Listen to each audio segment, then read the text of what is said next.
एक बार युधिष्ठिर महाराज भगवान श्री कृष्ण के साथ संवाद कर रहे थे। तभी उन्होंने श्री कृष्ण से पूछा, है मधुसूदन, आषाढ़ मास के कृष्ण पक्ष में कौन सी एकादशी आती है और उसका क्या महात्म्य है? इसमें भगवान श्री कृष्ण कहते हैं, हे राजन, आषाढ़ मास के कृष्ण पक्ष को योगिनी एकादशी कहते हैं। इसका पालन करने से 88,000 ब्राह्मणों को भोजन कराने का फल मिलता है। ये एकादशी मनुष्य के पूर्व जन्म के सभी पापों को नष्ट करने की समर्थ रखता है। इस योगिनी एकादशी की तुम्हें एक पौराणिक कथा सुनाता हूँ। अलकापुरी नामक यक्षों का एक नगर था। इस नगर के राजा देवताओं के कोष अध्यक्ष और यक्षों के राजा कुबेर थे। उनका राज्य हिमालय के बीच बसा सुंदर राज्य था।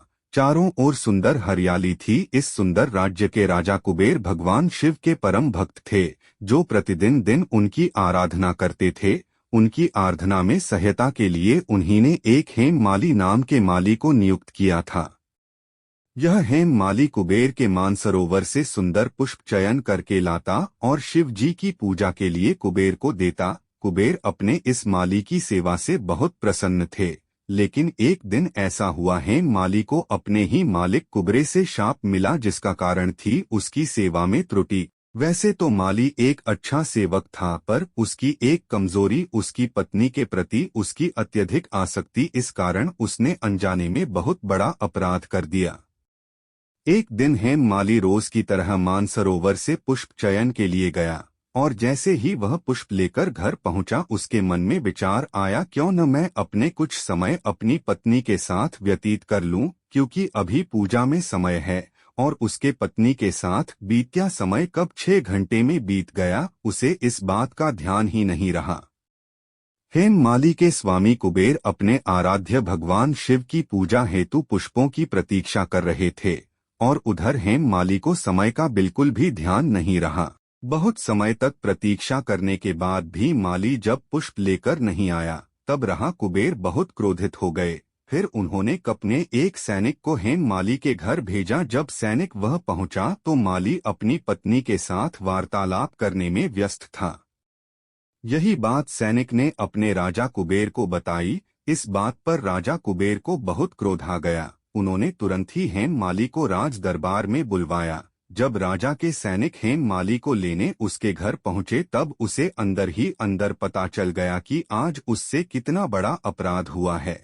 हेममाली राजा के सपने उपस्थित हुआ। उसे देखने ही कुबेर चिल्लाकर कर बोले, मूर्ख, अधर्म का आचरण करने वाले पापी, तुमने अपने पत्नी के अशक्ति के कारण आज मेरे आराध्य प्रभु शिव जी की उपासना को भंग किया है। इसलिए मैं तुम्हें श्राप देता हूँ। तुम्हें इसी क्षण कोढ़ की बीमारी होगी, इसलिए अब तुम अपनी पत्नी से भी दूर रहोगे। हेममाली को श्राप मिलते ही उसका पतन आरंभ हो गया, और अलकापुर से गिरकर वह सीधे मृत्यु लोक में आ गया। कोढ़ की बीमारी के करना उसका जीवन बहुत मुश्किल हो गया था। ना कोई उसके पास आता, ना कोई उसे बात करता, ना ही कोई भोजन पानी देता। ना दिन में चैन मिलता, ना रात्रि में नींद आती। इस प्रकार ऐसे ही अनेक वर्ष बीत गए।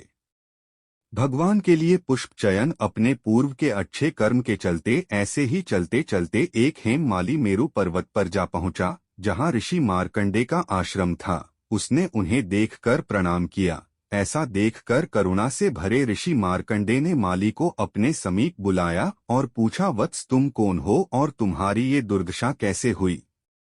हेममाली ने अश्रु भरी आंखों के साथ अपने पूर्व जन्म की सारी बात ऋषि मार्कंडे को बताई। माली ने हाथ जोड़कर ऋषि मार्कंडे से विनती की, है ऋषि, मुझे इस पीड़ा से मुक्त होने का उपाय बताइए। तब उत्तर में ऋषि मार्कंडे ने कहा, है पुत्र, आषाढ़ मास के कृष्ण पक्ष को योगिनी एकादशी आती है। यदि तुम उस एकादशी का नियम और निष्ठा से पालन करते हो तो तुम समस्त पाप कर्मों से मुक्त हो जाओगे और यक्ष धाम को वापस जा सकोगे। ऋषि मार्कंडे बात सुनकर हेममाली ने योगिनी एकादशी का नियमपूर्वक पालन किया और अपना पूर्व शरीर प्राप्त किया और अपने धाम को वापस चला गया।